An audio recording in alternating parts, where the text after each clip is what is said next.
just put our heads on a different roller coaster Hey as it guys, goes we're down. streaming on YouTube. We are, and we're not on roller coasters because we're all at home responsibly social distancing. Aw, damn. And the Phil, only like the kid who had this. we're going to Six Flags, but we have to make a reservation. Yeah, you got to make a reservation. I'm dragging you on. But I've also decided I'm dragging you to as many indie wrestling shows as I can find. Indie wrestling shows? What's that? It's just like smaller like wrestling minor places. league. Like it's so like small time wrestling shows are so much fun. There's one in Voorhees, right? Voorhees is the hardcore one. Which Voorhees though? Because there's two appropriately. The one by Christian. Someone by Cherry make Hill. Someone make Adam co-host. Boss, you got to make him co-host because we switched the host. Remember? Oh, the Hawk has landed.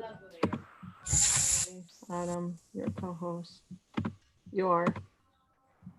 This is one small step for man, one giant leap for college radio.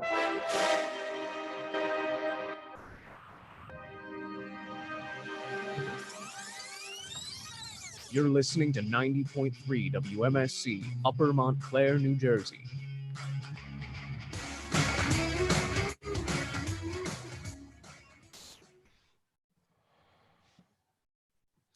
Good morning. Today is Thursday, May 7th. If you needed to know, this is the Morning Buzz. I am your host, Philippe, your local polyester shirt enthusiast, and I'm here with my wonderful co-host. Hello. I'm the living embodiment of Pepto-Bismol, Tara. And of course, our wonderful newscaster, Amanda. Amanda, hey. Today we got a fun show. We're going to talk about the latest on COVID-19, of course. NJ College is trying to bring back New Jersey students. Daft Punk's new project, David Bowie telling Dave Grohl to F off. And Mike Tyson and both Evander Holyfield are coming back from retirement, maybe? Of course, we're first going to start off with Amanda's newscast. What do you got for us today? So in U.S. news, according to CNN, blood thinners may help patients with severe COVID-19 infections. A team from Mount Sinai wrote, quote, "Our findings suggest that systematic anticoagulants may be associated with improved outcomes among patients hospitalized with COVID-19, end quote. The team has begun taking a systematic look at whether the drugs are making a difference. They did, especially for patients who were put on ventilators to help them breathe. The findings are not proven enough yet, though, to make solid recommendations." According to CNN, phase 2 of reopening is set to start in Oklahoma on May 15th, according to Governor Stitt. This would allow non-essential travel and organized sport activities to begin again. Stitt claims, quote, "We will continue to make decisions based on the data in Oklahoma," end quote. In New Jersey news, according to NJ Governor Phil Murphy, Murphy announced that he's extending the public health emergency he declared in New Jersey over the coronavirus pandemic by another 30 days. The executive order he signed will now last through June 5th. Murphy said, quote, "I want to make it absolutely clear that this action does not mean that we are seeing anything in the data which would pause our path forward, and it should not be interrupted by anyone to mean we are going to be tightening any of the restrictions currently in place," end quote. And today, the weather, I'm located in Middletown, New Jersey, and the weather for me is 54 degrees with a high of 66 and a low of 46. Sunset at 7:58 tonight, and humidity 49%. How about you guys? Here in Newark, it's basically about the same right now. 54. We got a high of 66, low of 46.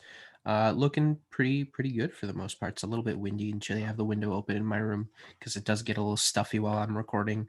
So yeah, it's pretty nice. What about up over in sunny Cedar Grove with you, Tara?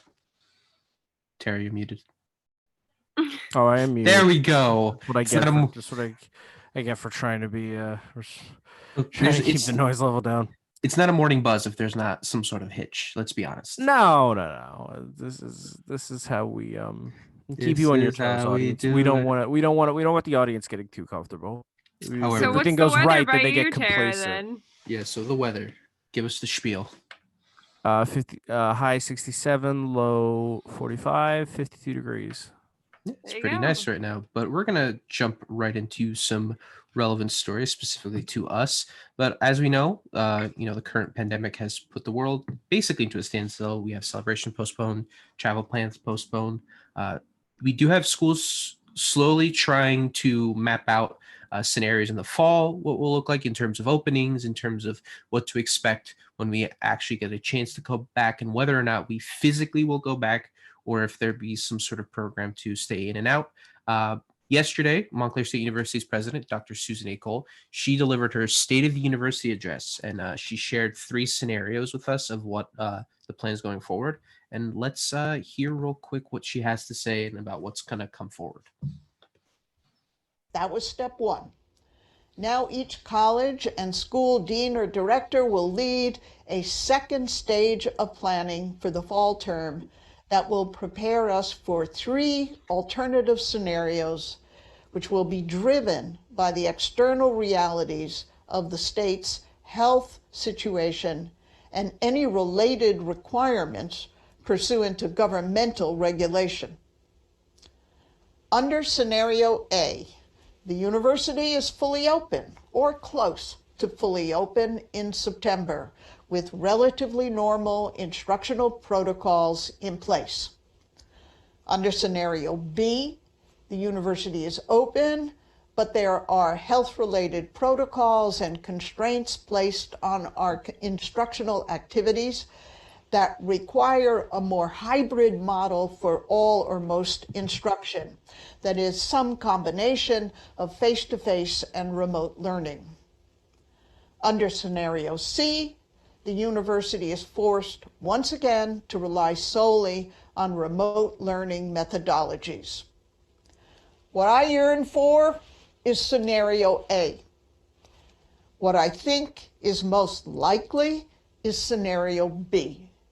And what I despair to see again is scenario C.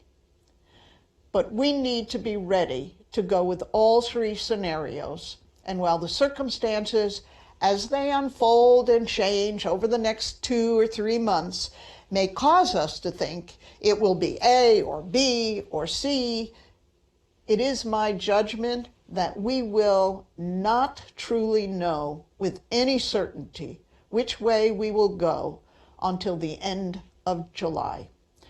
So to repeat, we need a plan in place for all 3 possibilities, and this time we have more than 2 weeks to do it. I just want to note to you guys before we talk about, we actually did talk about this yesterday on the Morning Buzz a little bit before this address happened. It was an article from NPR that talked about some of the potential plans that they might have in place, like talking about like how universities all over the country, these are the options, and some of those were obviously the options. And I don't know, I just wanted to hear your thoughts too, guys. So go ahead. But I just wanted to make that known that we did talk about it yesterday, and those are some of the same options that we were talked about. Yeah, I think it was extremely smart of her to not pin down one specific route that the school is going to take, because I think, like she said, it's such a rapidly changing situation. You know, it's not like, you know, okay, it's May of 2020 and we have all the information yet. We still don't. It changes literally every day. So I think that was really smart of her to leave that open-ended. I also think it's going to be insanely challenging to pull that off. And I mean, we need to remember just the financial difficulties that Montclair is facing right now. You know, we have 34.8 million in growing decline. That's 26% of the operating appropriation. 22 million anticipated new expenditures and loss of revenue directly related to COVID-19 pandemic. Those are a lot of economic consequences that Montclair is having to deal with. You know, and just outside of just you know, the money they're losing and everything, there's a lot going on, and this isn't just going to happen. You know, this isn't like how much money they lost throughout this whole process, and by the end of it, like, the money's going to keep bleeding, because we're not, you know, at the end of the day, the economy and the funds coming in aren't exactly the same. Right. And my only concern with some of the rhetoric about it that I've seen is it seems a little bit, not from President Cole, but some of the rhetoric I've seen elsewhere in talking about schools and stuff. Some of it gets a little bit finger pointy, and that bothers me. Mhm. That students need to be deciding or something, or like that somehow this is a burden on the students. We're dealing with some of the most expensive college tuition rates across the board, and combined with the worst unemployment in our state since the Great Depression. Like, this is not like, it's not like students are saying, okay, there's a global health emergency, I am opting not to go to school because I don't feel like it. People can't work, people can't afford to do this, and literally, like, I bet they'll try to put some kind of plan in place, like some kind of, like, I know there's already payment plans that exist with like loans and stuff, but I bet the schools will try other kind of payment plans because to keep kids in, because they know parents are out of work, kids are out of work. They know that. I think it's just going to be, they're going to have to adjust to that and figure it out. Because as we did, if you guys didn't tune into Sons of Liberty yesterday, they were talking about on WMSC, they were talking about the fact that what's going to happen with tuition, like, is it going to get lowered? Because we're seeing issues right now where like kids are suing the school and because it's so high and we're online and it's just not the same. But in honesty, when I'm looking at the situation, if anything, they might want to raise the tuition because they need that money. But again, this is just speculation. I don't know what they're going to do. It could just stay the same. It probably will just stay the same. If a school said that to me, I would never. Yeah. If a school came back and said what you just said to me, never. Yeah. What? That they're going to raise tuition in response to this. I mean, it's just a speculation. Again, all opinions of just me, not the radio station. It's just my opinion that I think I wouldn't be surprised. Yeah, if of something course. came out like that. Like, I know at least we know at you least. would.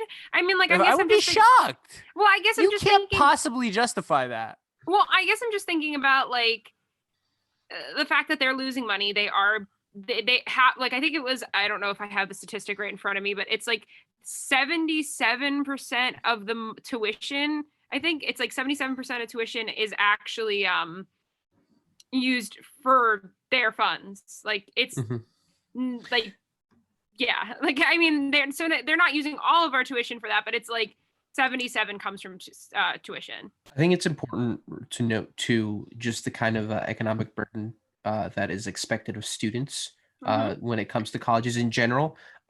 President Cole has been very much fighting in Trenton consistently for the state to provide more than just over 2% of total operational costs, because Montclair State University is a public and state university. So you'd think and you'd hope that the funding would come, a good amount of funding. I'm not sitting here saying the state of New Jersey should be paying for our schooling.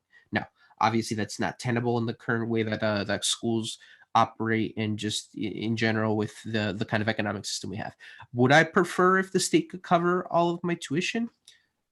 Yeah, honestly, that's just kind of how I feel personally. I feel like an education should be a right that everyone has the economic access to, but that's not the case we're living in. But even in this current situation, there's not a lot that the state provides for us and that we kind of have to take on, so we're going to have to go forward. The whole question about, if they're going to raise tuition or not is so touchy and it's so difficult to talk about. And the conversation we should have. I think it's also, I'd be curious if not even just maybe the tuition thing, but maybe even them just trying to push more things on maybe someone like, let's say like a part-time student, trying to convince them to be a full-time student and things like that, because like they always try to do that kind of stuff. But I feel like there might be a more of a push, because like someone like me, for example, I'm going to use myself as an example, so I'm not like putting anybody else in the spotlight. I take 6 courses a semester, no matter what. I'm always taking 6 courses, sometimes even more. I never take any less. And I have a dorm. I still have a meal plan, and I still do all that 9 yards. I pay for a more expensive dorm, so I'm still giving them a good amount of tuition, and money. So like, it's just like, I'm not the student they should be pushing. It should be probably someone that they're going to try to push that maybe is only taking 2 courses there and is only there like 1 day a week. You know what I mean? I feel like that's where they're going to want to push a lot of that too. Yeah, their recruitment is going to have to their recruitment plan is going to have to change. Students are definitely, right now uncertain, even depressed and isolated and unsure what's going to go on. Yeah. there needs to be resources for these students to reach out to them, address their concerns. We know that they have $10 million of the CARE Act to allocate to students, but that is nowhere near enough to address needs. And they're trying their best. President Cole is trying to ensure to us that there is still a community of alumni and supporters who continue to provide money for scholarships and encouragement.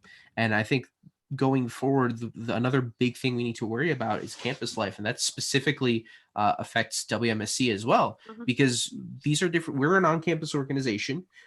We need to see what's going to happen with resident hall protocols. We need to see if there's going to be less people living on campus, if people who can afford to live at home can live at home.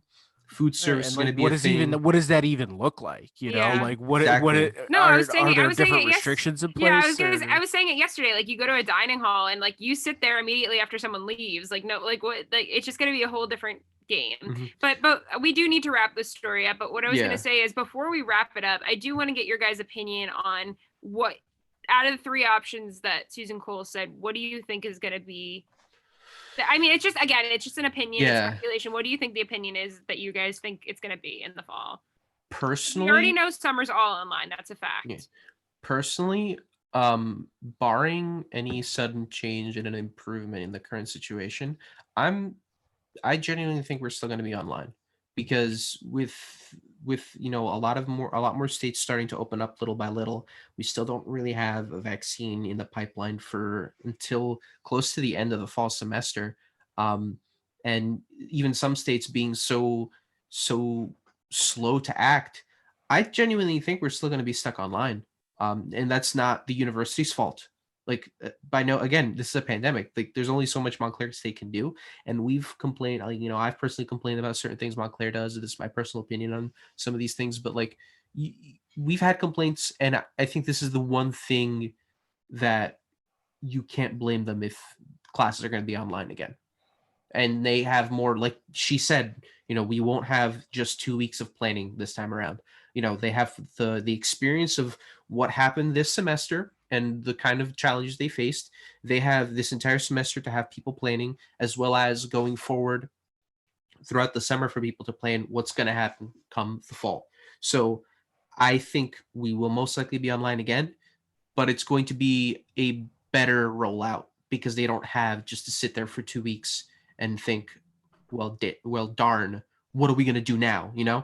They're going to have time to actually sit down and just be like, all right, this is what we're going to do. This is how we're going to handle classes. This is how we're going to handle tuition, this and that. It won't be perfect. It won't be, amazing, but we're going to have a better rollout and a better situation and better circumstances going forward.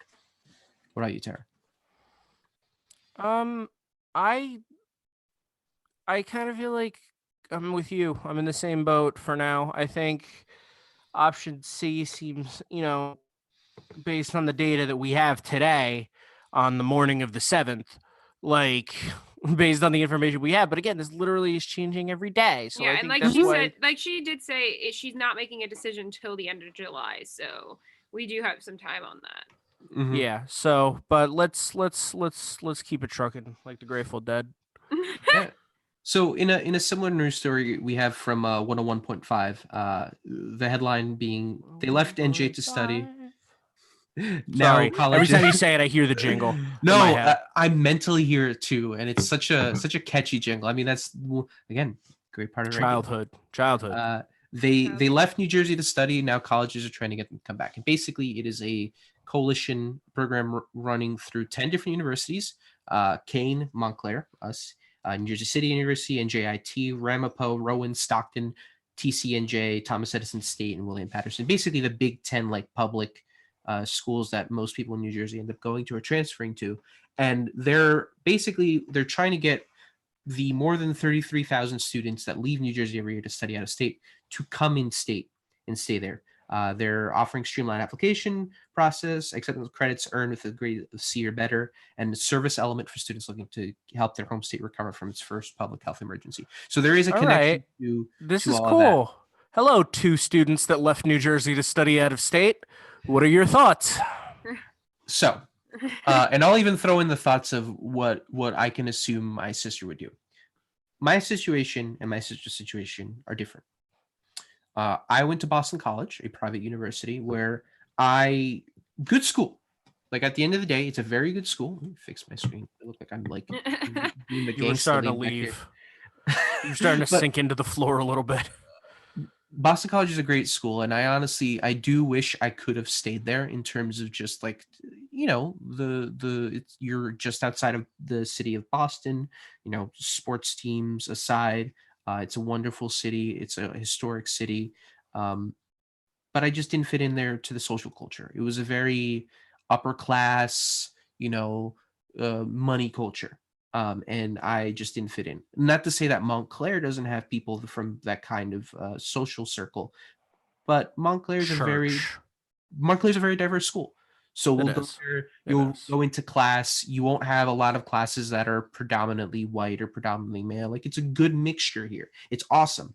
My sister, on the other hand, she went to Boston University, which is down the street, literally in the middle of Boston. It is a more public university. It is a university that has incredible amount of diversity, an incredible amount of international students. So it's just a different group of people and a different thing. And I look at the school and I hear some of the things my sister's talking about, and I think to myself, if I had gone to Boston University, I would have stayed in Boston University. All right, so I get that, but I wanna postulate a question then. If you were still there, right? If things went different, right? Mm-hmm. For whatever reason, this is hypothetical. And then you see some of these supposed incentives rolling out, like, credits moving or streamlining application and stuff like that they're proposing, and you're still up there, and then you see this happening in your home state. What do you do?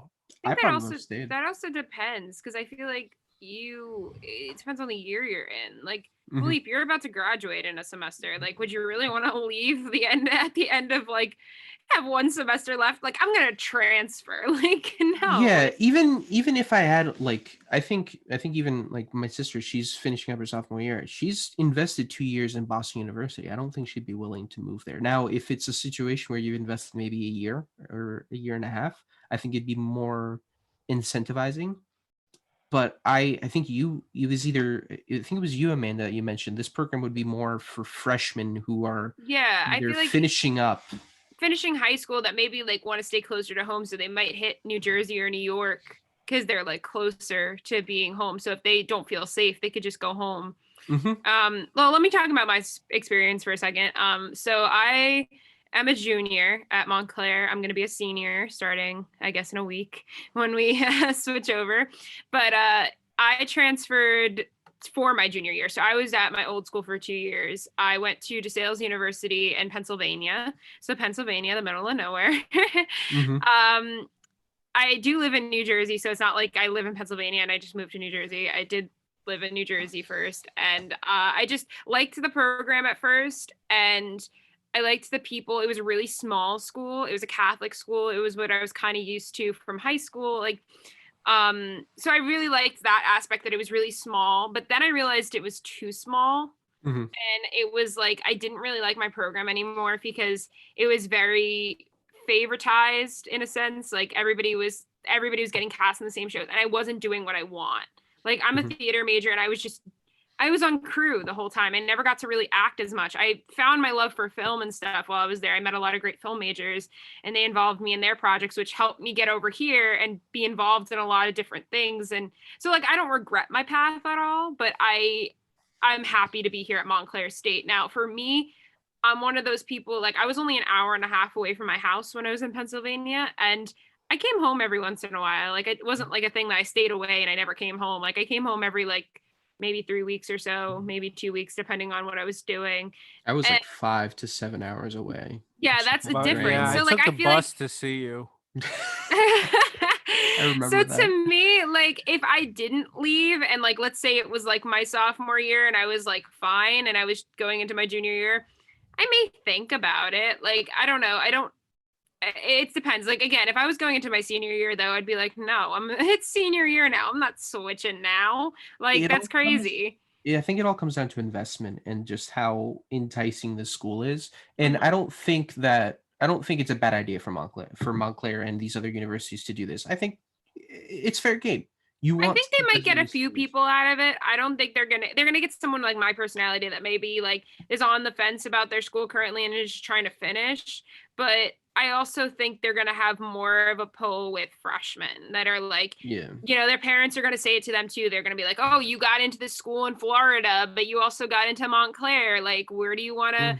Do you want to be closer to home?" And then kids are gonna think, "Well, if this happens again, I don't have to get on a plane and risk my life." Like. Mhm. You know, like, I don't know. Yeah, it's like, oh, you got into FSU, but you got into Montclair as well, and oh, Montclair has WMSC. Hmm? But in all seriousness, though, yeah.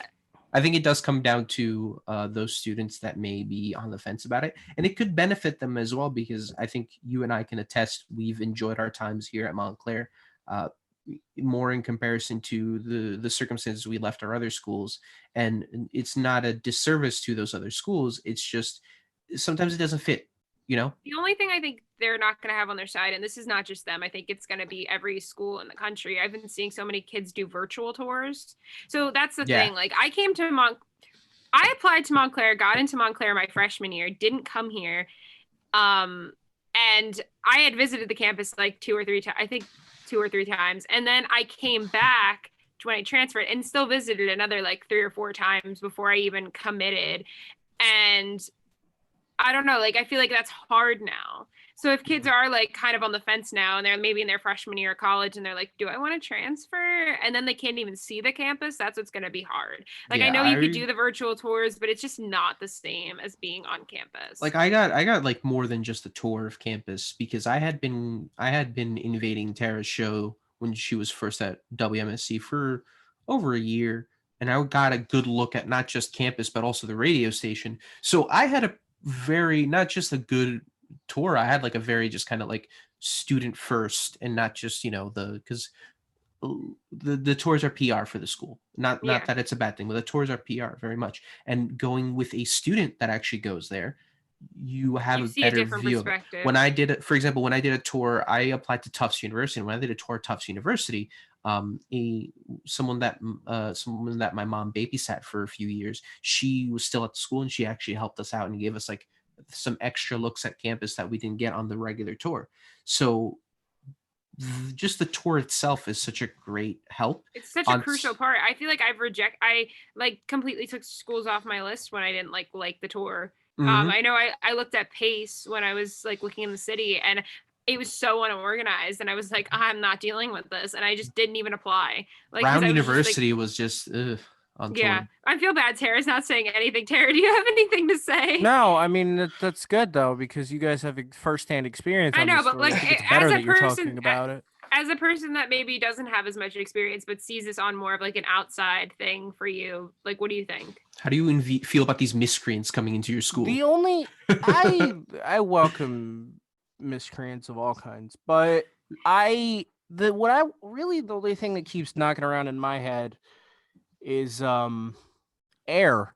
No, it's the thought that when this is all done, I want somebody who studies like rhetoric to do an analysis of this entire thing, especially the way that you know I heard somebody say this once. This is not a direct, I'm not pointing fingers at anybody, but I heard somebody say once that COVID-19 is everybody and everything in this country snitching on itself. Okay, I think that I want somebody to do an analysis of the rhetoric and how people have been talking through this entire thing, because I don't like the way some of this is made to sound. Like programs like this make it sound like it's the students' responsibility that the school is closing or that the school is bleeding money, like it's the students' fault and we have to incentivize the students because they're choosing not to come back. Like, no, that's not a choice. It's a public health concern. So I mean, stuff like that bothers me. And you know, I also later on down the line wonder where the millions and millions of dollars all these schools have been making have been going. Why, as soon as we get one semester of tuition loss, the world is over. Yeah, we have it to kinda start makes me bribing wonder a students to little come bit in. where You know, it kind of makes me wonder a little bit where some of the money goes, like in a sense, because For I will say for bigger schools that have big sports programs, the big reason why a lot of their funding kind of goes is because of, just you got to still be a nonprofit. But I think we can probably move forward from the conversation, and we could we talk could literally about. talk about it for hours. I know. oh, we could go. We could but I'm go. gonna ask everybody to lend me their ears because Iron Mike Tyson is coming Mike back. Tyson. We've been seeing a couple of videos on social media of him training. Before any of you say anything, I'm not making fun of him because he has a speech impediment. I'm making fun of him because he's Mike Tyson. Yeah, Mike There's Tyson a is difference. Mike Tyson is a personality outside of just boxing, but the man, he's 53 years broke old. my back. He said he broke his back and he didn't. But the It's man, broken. 53 years old. Hold up. Hold up. Final. But the man is 53 years old. He's been training during quarantine, working out, showing off that he's just as strong as ever. I mean, athletes' bodies last for a lot longer than our bodies. And he was given an invitation in Australian boxing matchmaker Brian Matruda, offering $1 million to put Tyson in the ring with some professional rugby stars who became boxers, specifically Barry Hall, Paul Gallen, and Sonny Bill Williams were mentioned as possible. And there's a quote from Matruda himself. He might be 53 years old, but he's still got a huge name, Matruda said, per the Daily Mail. And any of those blokes, Hall, Gallen, or Sonny Bill, would jump at the chance to get into the ring with him. Now, this story would be over if not for this morning, our wonderful GM Annabelle pointing out, and me looking up, Evander Holyfield. I'm gonna need you to address him right if you're gonna address him, Phil. Who, Evander Holyfield? Evander Holyfield. Here's how you're gonna need to address him to be okay with me. Tell me. The undisputed heavyweight champion of the world, Evander Holyfield. Evander Holyfield. If for those of you who don't know, Evander Holyfield and Mike Tyson have fought twice. In case the story's never made its way into your ear. That was one of the famous fights. It hasn't made it into my ear because I don't know much about Mike Tyson at all. Mike Tyson bit off Evander Holyfield. Take a bite out of this story. Oh, I've heard of that. I just didn't remember who it was. These are the two guys. So Holyfield himself is 57. He did announce that he's coming out of retirement to fight for charity. And this is what he said: "The moment you've all been waiting for. The champ is back. I'd like to announce I will be making a comeback to the ring. I'll be fighting in exhibition matches for a great cause. I'm training to promote a charity that's very close to me. Our hashtag Unite for Our Fight campaign aims to provide students the resources they need for emotional development and education." So outside of Tyson, Holyfield is already is going to start doing charity fights. And Holyfield's whole thing is just going to be a student group, which is great. Now, the possibility is people are wondering, are we going to get Tyson versus Holyfield Part 3 happening at some point? I mean, these guys are older. So we play for the other ear. Times the charm. But these Put guys the other ear on the line. These guys are older. They've got history, 57, 53. But at the same time, it's not like you're fighting a 20-something-year-old. They're on even playing field. And even then, I think some 20-something-year-olds they could probably take out pretty easily because these guys were in their time two of the best boxers in the game. Yeah. Like there's a reason why Holyfield has that amazing thing that you said about him because he was the heavyweight champ of the world. Like these men are the real deal. There's some boxing legends. If it's for charity, it's for charity. People will pay to see this. Yeah, if it's for charity, but I'm just like at the end of the day, it's a fight. I mean, I put this in the same category as a lot of the recent WWE stuff. Like, it's because nobody cares how old they are. Like, it's their name. Their name will sell tickets. Like when Ric Flair comes out, you're not looking for Ric Flair to put on a show. Yeah, or even like The Undertaker. Like, they're so old. Like, a lot of people will pay just to see them, whether their skill is still there to back it up or not. No shade to The Undertaker. That man's one of the hardest workers in the entire business. But is he the But hottest? You know what hit I'm in the saying? league? Yeah, of course. It's all about the name, and they know this. They know that, and whether they're doing it for a paycheck, which is respectable, you gotta work, gotta get on that grind. It's like when one of them puts themselves in a movie. Like I've seen Mike Tyson in like movies. He's not really doing it to like be in a movie. I feel like he's doing it for a paycheck. I mean, like, Right. Or mean, if you when, could work it, you yeah, could when work he's on it. the Comedy Central roast, absolutely jackhammered. well, like also here's the thing too. He's gonna get paid because he's a name. He's gonna get paid well. So it's like, forget it. I don't know. I can't. If it's entertaining, it'll be entertaining. I don't have any doubt about it. I don't think anyone, even like they'll obviously, if this has happened, they'll talk it up. They'll make a big show about it. But I don't think Can you imagine how much either of them- that pay-per-view is going to draw if it's Oh, a pay-per-view? But these two aren't going to act like this is our real comeback or anything. They know what they're doing, and Yeah. like it's a credit to them that they like we're going to talk this up. We're gonna, make whatever money we make in terms personally, use it for charity, because that would be the amount of money that people would pay just to see that, even if it's just a charity match. They're gonna put on a good Can show. you There's a imagine if it was history. just awful? Oh, Like, it's yeah, happened but- before. That's the beautiful thing about pay-per-views is that it can be awful. You just have to hype it up well enough. Look how many buys, like what was the last Pacquiao fight? Pacquiao and Mayweather? McGregor. Oh, No, Pacquiao Mayweather, and then Mayweather McGregor. like that fight was like after it happened, that fight was destroyed Mm-hmm. by everybody who follows that sport. Like they were like, this is one of the worst pay-per-views we've ever seen, but it doesn't matter because you sold the tickets. Like, And even just regular UFC pay-per-views, the amount of times that the headline fight ends up being basically like 2 minutes. hey, this is half of the WWE's business model. Mhm. It's like you sell it based on the hype surrounding it, and then you don't care how like that's also why the WWE is not Give the thing at least with the best ever WWE. anymore. The thing with WWE at least is WWE is scripted.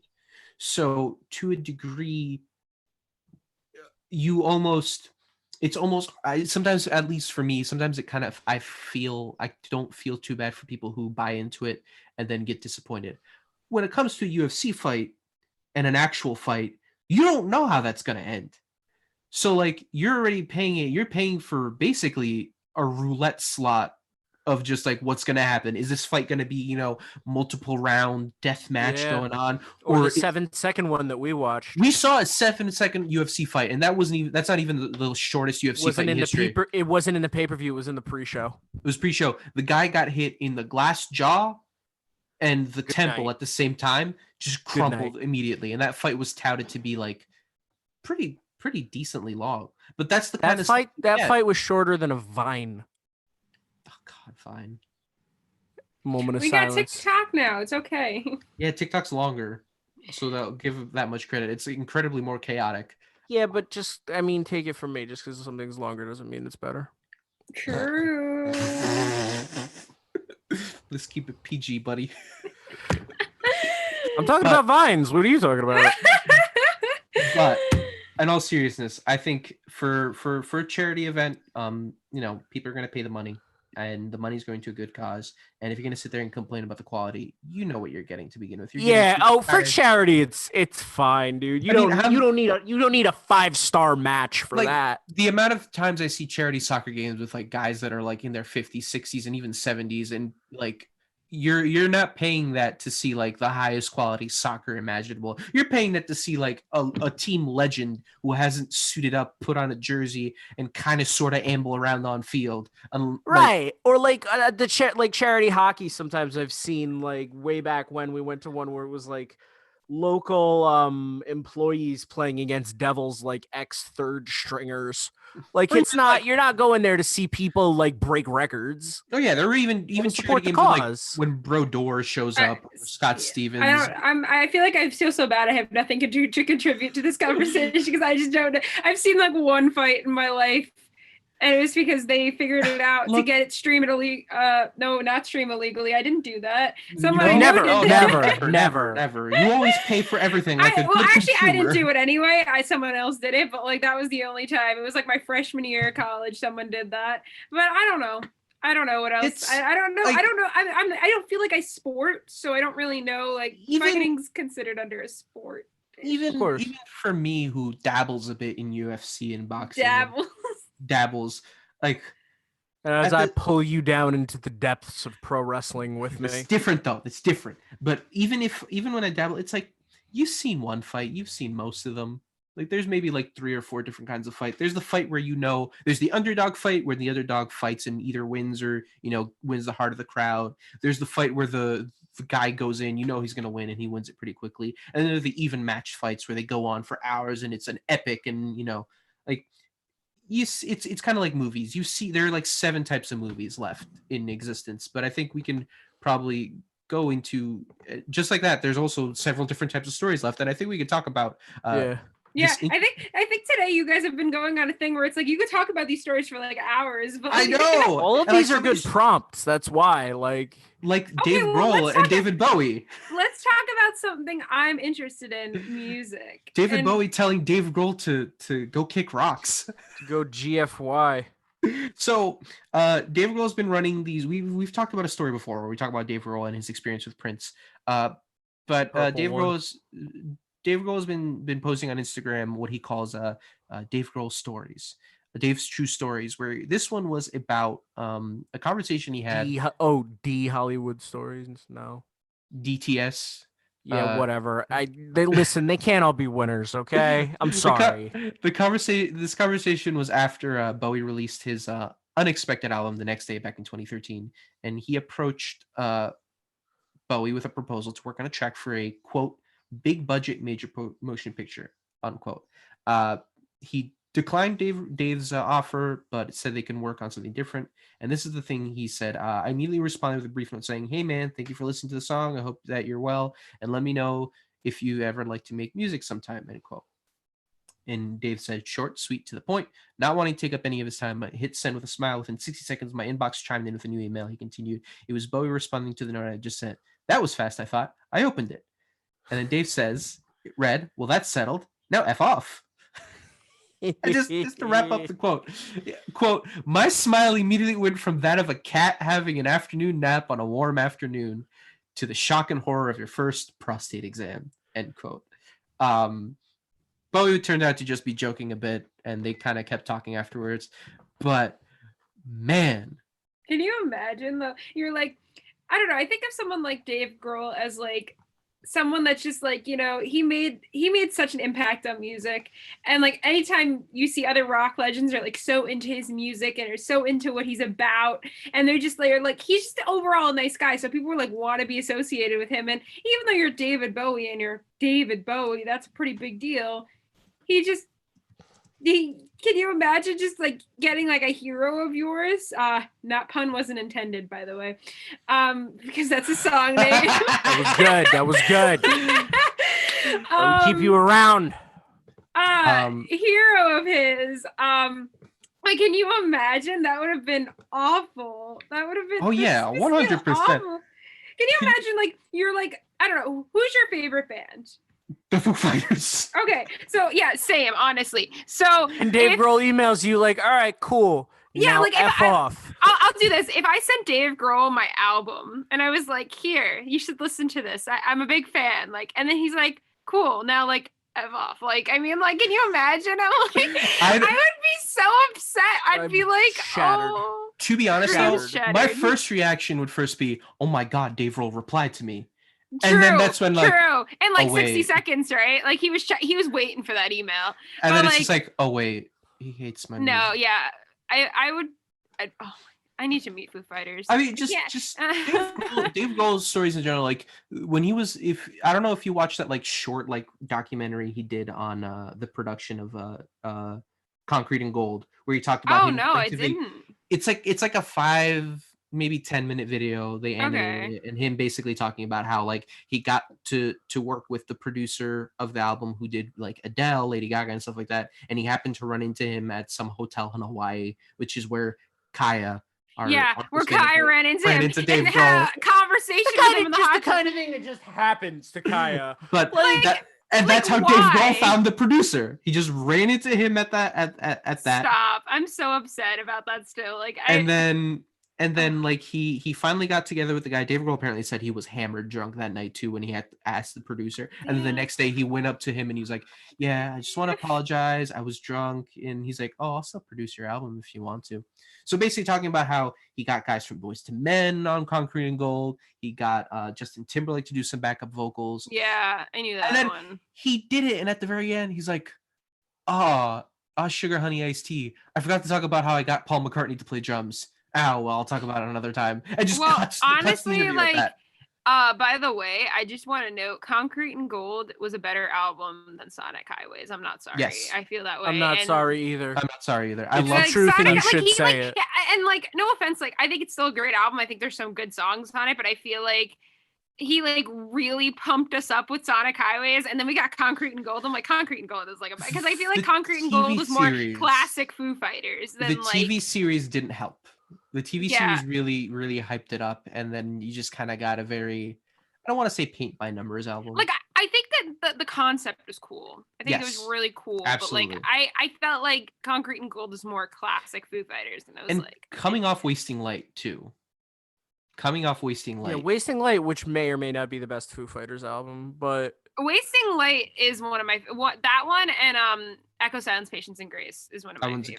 favorites. For me, I rank it OG, Color in the Shape, Wasting Light, and then the self-titled. Oh, Oh, oh So- my goodness.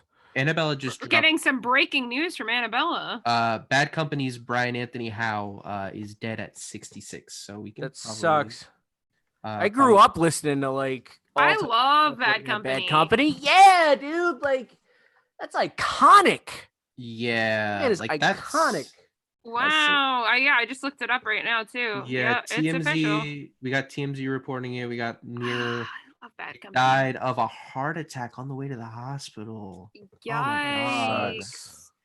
God. That's terrible. I love listening to actually my first introduction to them was Rocksteady, that song Rocksteady by them, and then like I was starting to listen to the rest of that like Bad Company album, and it's just it's a good album. It's great.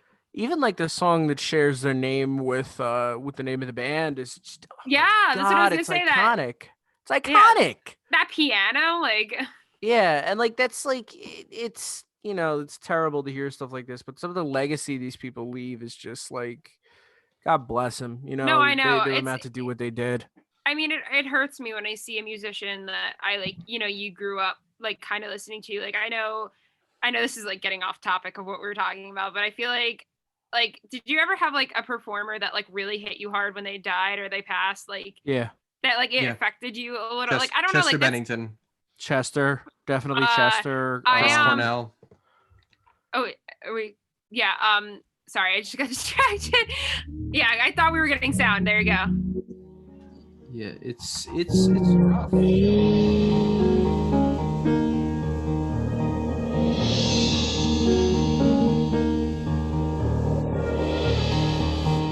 Company, always on the run.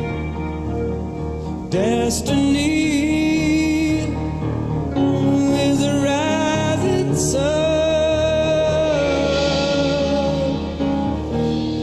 Oh, I was born, six gun in my hand. Good song. It's so odd how things work, because one of the stories we actually have is a piece from the New Yorker talking about Florian Schneider Esselben of Kraftwerk, talking about his legacy after he died back in after he passed away on his 73rd birthday from cancer. And it's just the fact that we had a story talking about someone who Someone is else's legacy. Yeah. the forefront of electronic music. I mean, Kraftwerk is I don't know how much you know about them, Amanda, but you can't I know overstate how I know a little important bit they about are. I know a little bit about them, and mostly, do you know what I know from them? I know from Foo Fighters. Did you ever see the Back and Forth documentary? Yes. Okay, so I there's haven't. this scene. Oh my, it's such a good documentary. I think it's You still on have. Netflix. Yes, you no, have. I You have saw seen I it. saw Sound City. Okay. So Back and Forth was actually on Netflix for a while. You should see if it's still there. But there's a scene where like the Foo Fighters are trying to figure themselves out still. Like it was early on in their career. So he's like, I don't know. Like I started thinking we should start dressing the part. He's like, maybe we're like Kraftwerk or something. And then they put a picture of the album, and then like they started wearing like the red colors and everything like that. It was great. Oh my god! It's like a whole moment in the movie, and it's great. The doc. But yeah, like, the thing with Kraftwerk is like you can't, when you're talking about electronic music, or not even electronic music, electronics in music, mhm. you can't overstate how important these guys are. Like you got to understand, like when Kraftwerk was doing this, there were no electronic instruments to speak of, and the level that like especially like that we talk about now, where you could go and you could buy synthesizers that have all these sounds in them, or buy programs that have all these sound in them. At this point, none of that existed. Yeah, and they Like, were doing it on their own. They without, were like, building yeah. it. They were They're- building the equipment. And to that think they that used. people were like inspired and then have now started doing that kind of like Kraftwerk influenced like a lot of different bands, and I think they influence bands that and artists today that like you might hear electronic now and you're like, oh, where'd they get inspired? Probably Kraftwerk. there is a line in this piece which really emphasizes what we were saying, and it goes 1970, an era in which guitar was still understood as a primary medium for masculine emoting.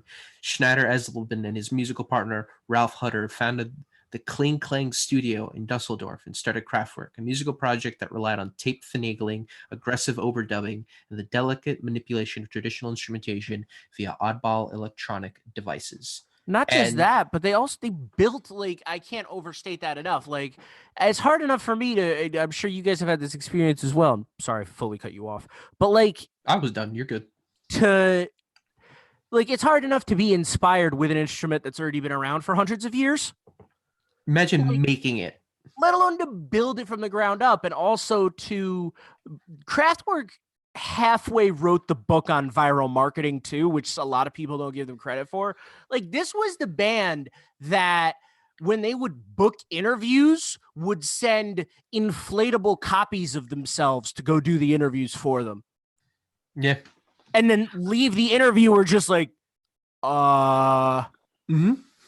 Mm-hmm. before Daft Punk put their masks on for the first time, Kraftwerk was doing this. Well, like, that's what I think is important. Like we have another story actually here talking about Daft Punk, and I think, you know, if you don't know who Daft Punk is, they're another like electronic group, and it's like they were probably inspired by bands like Kraftwerk to do what there they is no and Daft they're- Punk without Kraftwerk. No, exactly. Yeah. And like that's the thing. They have the technology to do that now because of the world we live in, but Kraftwerk didn't. They made Yeah. that on their own, and now Daft Punk kind of just gets it handed to them because they have Yeah. this technology to do it. Not so. handed, but like Not also like, handed, but the you know what way- I mean. Yeah, the way like Kraftwerk, if you look at any of their live shows, like it's also kind of like similar to what a lot of electronic music has done afterwards, like kind of the whole dehumanizing of the artist, like Daft Punk, Deadmau5, people do like Oh, I forgot stripping about Deadmau5. stripping down like the humanity of the artist, because the music is mechanical, so you can make your image more mechanical too. If you watch any of Kraftwerk's like live shows, it's just like they look like the male Stepford Wives. Like they're like Mhm. their hair is like perfectly pushed down to their head, and like there's just four of them standing there just working this equipment while these insane visuals happen behind them and stuff. Like So wait, that whole Reddit- image really started with people like Kraftwerk. So like you cannot give them enough credit for almost nearly inventing a genre and an image.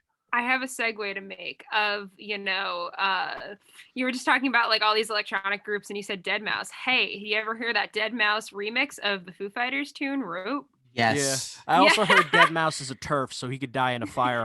But Yeah. anyway, It's interesting. I just looked up an article. no, I'm not being mean, Deadmau5. No, I'm I just know, being it's- ironic, I like just- you. There is an article about Daft Punk, and they were asked, did you ever work with Kraftwerk? And they replied, it's like, no, we never work with robots. That's just a quick little joke. But to talk about Daft But like Punk, that's the whole thing, because they would like send like dummies and mechanical dummies and stuff to do Yes. the Yeah. interviews for them with like tapes. But let's talk Daft Punk. So they're going to be doing the score for Dario Argento's new film, Black Glasses. So it's been 8 years since Argento himself put out a movie, but he's going to create a movie called Occhiali Neri, aka Black Glasses. He's going to be working with his daughter Asia Argento, and their movie Dracula 3D. Why is the dog barking? Apologize for that. He's a big Daft Punk fan. He's a small dog too. So Yeah. he said, quote, "It will be my return to films." He was speaking to an Italian outlet, Repubblica. "It's the adventure in the nocturnal Rome of a Chinese girl and child. In the second part, the escape takes them into a rocky, bushy countryside of Lazio. It's different from the sweetness of Tuscan valleys, but for me, beautiful." He said they're going to be working on the score. Interesting. They specifically said they heard from French friends that I was shooting a new film, and they called me to say we want to work with you. So imagine the influence you have in just media that Yeah. Daft Punk calls you. They don't haven't talk, and they Yeah, call you. I They- wish I could be as popular as like a filmmaker or like band that could be like, hey, you could just like call me up and be like, I got you in my film. I got you. Like, Yeah. or like, you're going to be in my film. You know what I mean? Like, I wish Yeah. it's like almost like Steven Spielberg picks up the phone. And it's like, we're going to use your music for the film. Pretty much. Exactly. So like Like- we haven't had a Daft Punk full release since Random Access Memories, which came out 2015, I want to say. Yeah, I think it's been a that's minute. 5 years ago, and then before that we had Tron Legacy, which they did the score for. And I they- wanted to bring that up because I never actually saw that movie. solid movie. I liked I it. wanted to bring it up because for that they collaborated with a full symphony orchestra to do that soundtrack And they had started on So- a second soundtrack for another follow-up to that Tron movie before which- Disney canned it. But so like they already have experience working with orchestral like arrangements and stuff, and I'm really excited for that reason to see how this turns out. because this is a very Awesome. classical, old director who's That going makes to want me, yeah. very specific things for the soundtrack, and Daft Punk's going to be like, look, we can do a combination of what you want and what we know how to do. And I have not heard a Daft Punk song or piece of work that I did not like.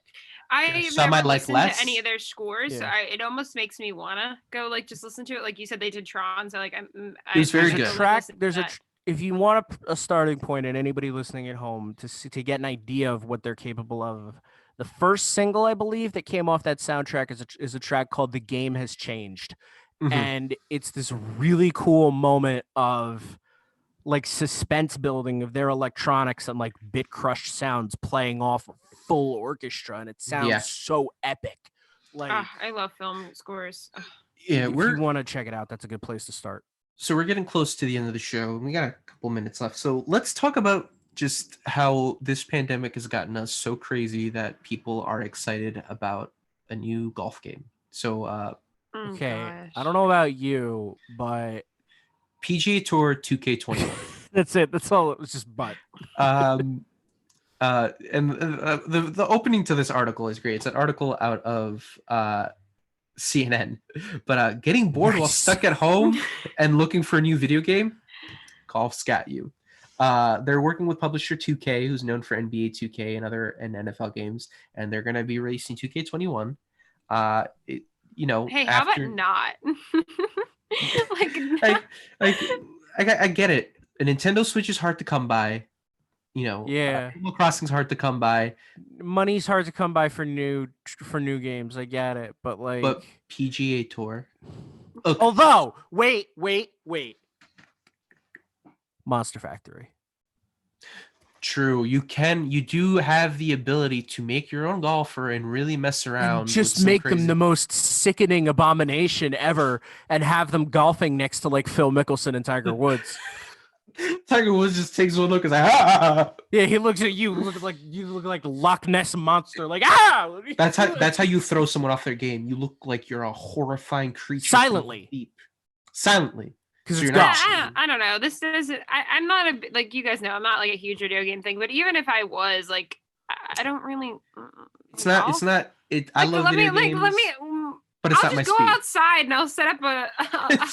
I'll start taking swings at golf balls and I hitting will people. say at the- this though, since we're getting close to WDR, I will say, even though on their own sports games don't really have a whole lot to stand on, some of my best memories with video games, including with you, are over sports games. So Yeah, it's fun. I mean, watching the gloves just click off someone's hand in NHL and just go flying while you beat the tar out of someone yeah, is or fun. like the WWE games. all right, or but like, I guess I'm saying like even at all like sports games, you're telling me Golf. that they golf, like not football, not baseball, like golf. It's surprisingly popular. I don't know why. I mean, you know, like Ridiculous. if you People are like too golf, bored. people Well- are genuinely too bored. Like I'll give Yeah. them that. There's also now it gives developers a chance to flex a little because you can make all the pretty scenery and rivers and lakes and whatever. Ooh, yeah, it's gonna look really pretty. It's gonna look It really is. pretty when I shank the shot into the river for the 5th time in a row. Yeah, Par 95 over par, but it is top of the hour on 90.3 WMSC. Upper Montclair, thank you so much for tuning into the Morning Buzz. I've been Tara, I have been Philippe. And I've been Amanda. and I will see you at 2:00. Yeah, we'll be back here next Thursday, same time, same place, and tune in tomorrow for Ryan and Kaya, and they'll be talking to you. So you Go gotta- listen to some Kraftwerk. find Go you. listen to some Bad Company. Yep. And you go listen to Daft Punk too if you're Yeah. interested in that too. But yeah, have a good Thursday, everybody. Bye. Go get your pocket calculators and